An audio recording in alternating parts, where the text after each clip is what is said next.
Bonjour et bienvenue sur ma chaîne, très heureux de vous retrouver. Aujourd'hui, on va parler du marché du camping-car. Effectivement, on pourrait s'attendre à un effondrement, en tout cas à une baisse des prix plus ou moins importante. Vous allez voir que ce n'est pas encore pour tout de suite, mais il y a une chance pour que ça arrive. Je vais donc tout vous expliquer dans cette vidéo.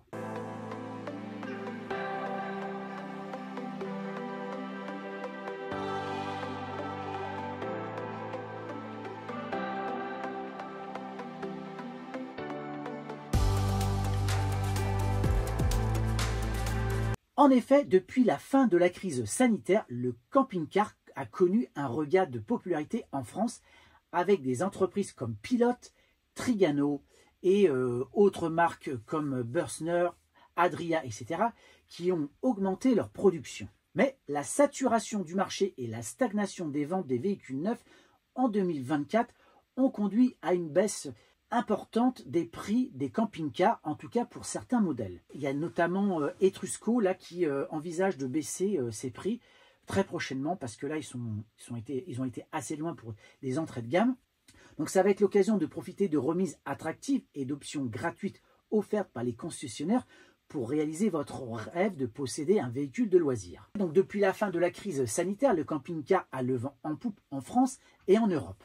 Tout comme les vannes aménagées, les camping-cars aussi offrent en effet une certaine liberté permettant de se déplacer partout en France et même plus encore et de s'installer dans la nature pour dormir. Même si tout cela est désormais tout de même très fortement réglementé, bien évidemment. Alors, vous aussi, vous rêvez peut-être de vous y mettre.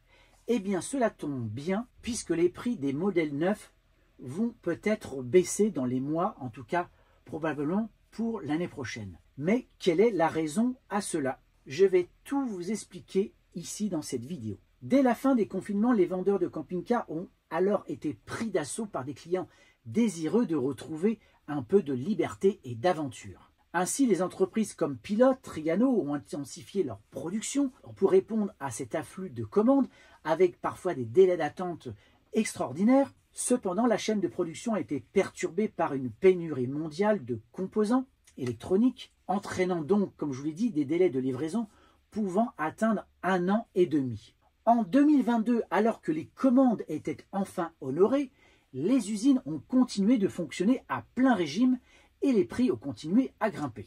Et cela n'a pas été sans conséquence. En effet, cette augmentation de l'offre a engendré une saturation du marché. Ainsi, les clients, souvent découragés par les prix élevés des modèles neufs, se sont tournés vers le marché de l'occasion. Et depuis le début de l'année 2024, les ventes de véhicules neufs stagnent, voire diminuent. Et les camping-cars et vannes, fourgons s'accumulent dans les concessions, formant des stocks coûteux pour les revendeurs. Le prix élevé des véhicules neufs oscillant entre 60 000 et 100 000 euros n'a fait qu'exacerber ce problème. Mais cette situation de surstock pourrait toutefois représenter une opportunité intéressante pour les acheteurs potentiels. Face à la nécessité de réduire leurs inventaires, les concessionnaires sont aujourd'hui plus disposés à offrir des remises attractives ou à inclure des options gratuites pour encourager les ventes.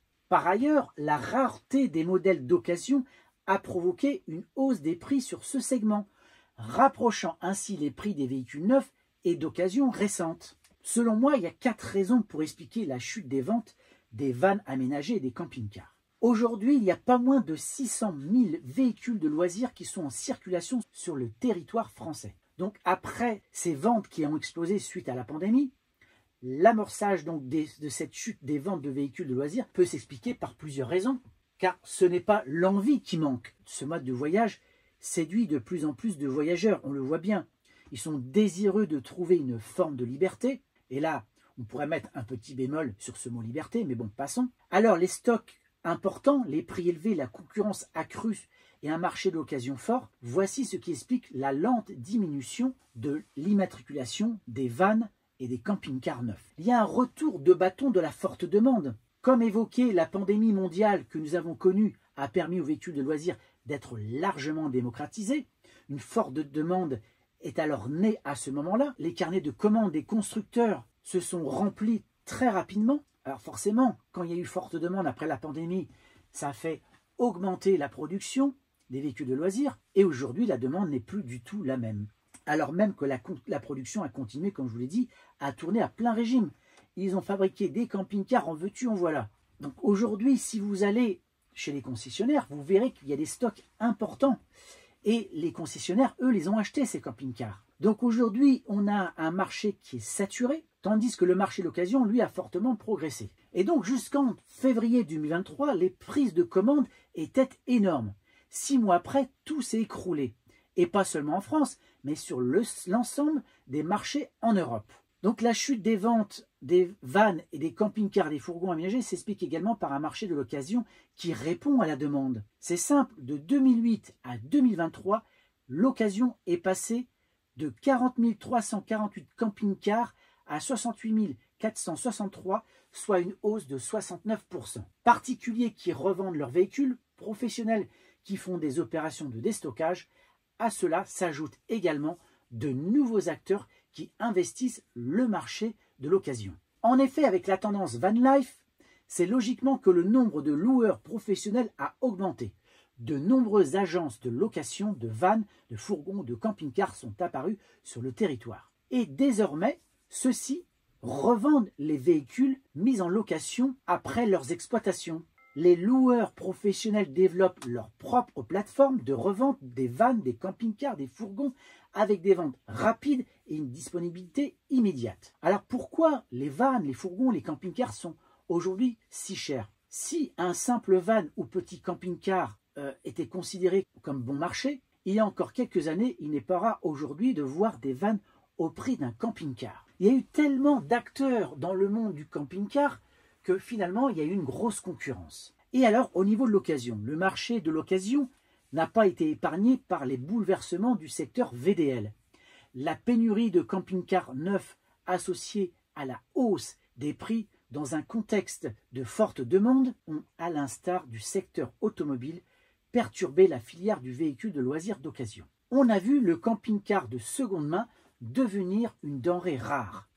Certains véhicules qui avaient quelques années étaient même surcotés par les propriétaires opportunistes et courtisés par les concessionnaires même. Le phénomène est-il toujours d'actualité? Quand on interroge les acteurs du secteur, notamment Camping Car, le site, qui a fait le point sur la place du camping-car d'occasion dans ce monde. Donc ce qui est dit notamment dans un des articles, c'est qu'avec le double phénomène de pénurie de véhicules neufs et de hausse des prix du neuf, les gens se sont logiquement reportés sur l'occasion. Cela a créé une tension sur l'occasion. En concession, l'offre présentielle de véhicules seconde main s'est réduite. Les produits ont tourné très très vite. Avant, il restait 3 ou 4 mois sur un parc. Et là, encore jusqu'à récemment, c'était plutôt un mois et demi. Voire certains se vendent dans la journée ou dans la semaine. D'ailleurs, moi j'avais regardé encore en début d'année, mon camping-car, je pouvais le revendre au prix du neuf où je l'ai acheté en 2021. C'est pour vous dire. Donc certains vendeurs rodés au commerce de nouveautés ont parfois dû changer de casquette pour aller chercher du véhicule d'occasion qui d'habitude rentrait naturellement. Donc tout le secteur VDL a été contaminé par le contexte inflationniste.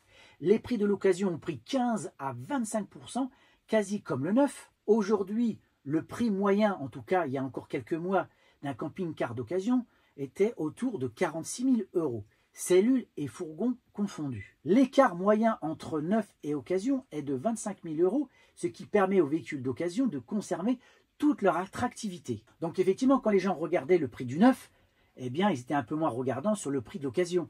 Et ils acceptaient des augmentations plus que déraisonnables parfois. Et d'autant que lorsque vous achetez un véhicule d'occasion en concession, eh bien, il y a une garantie qui est souvent associée quand vous achetez le véhicule. Mais là, la récréation est terminée. Le prix de l'occasion commence à baisser également et redevient progressivement à des tarifs plus raisonnables. Donc si on regarde les choses d'un peu plus près, alors sur Facebook, on peut trouver des véhicules déjà à la baisse, après ce Rimor de 2022, un Bavaria aussi de 2022 avec une perte quand même un peu substantielle.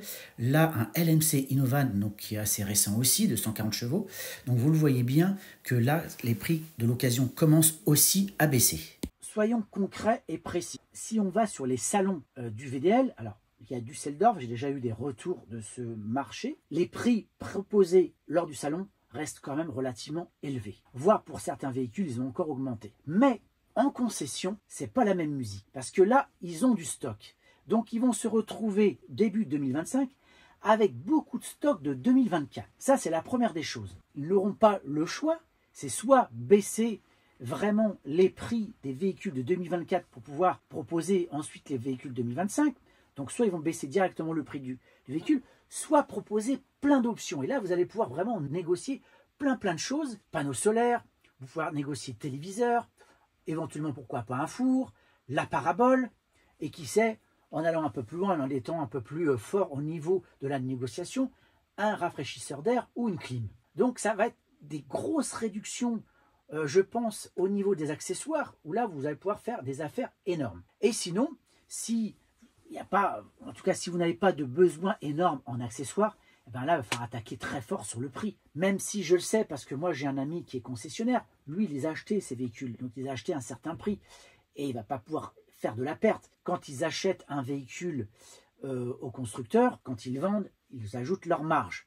Et à mon avis, c'est cette marge-là qu'ils vont devoir réduire, voire la supprimer totalement pour pouvoir se débarrasser des stocks de 2024. Et ensuite, eh bien, si les véhicules de 2024 sont déstockés à des prix très attractifs, eh bien forcément, la différence entre des véhicules d'occasion récents et ces véhicules de 2024 qu'il va falloir déstocker, les prix vont pas être énormes. Donc là, également, il va falloir que les vendeurs, les propriétaires, eh bien, soient un peu plus raisonnables et diminuent également leur prix. Donc pour ceux qui sont intéressés, patientez encore un petit peu et vous allez voir, vous allez faire des affaires, je pense, très intéressantes. Donc voilà ce que je voulais vous dire sur ce marché du camping-car. N'hésitez pas à partager, liker, commenter. Le petit pouce bleu me fera très plaisir. Et abonnez-vous. À très bientôt. Au revoir.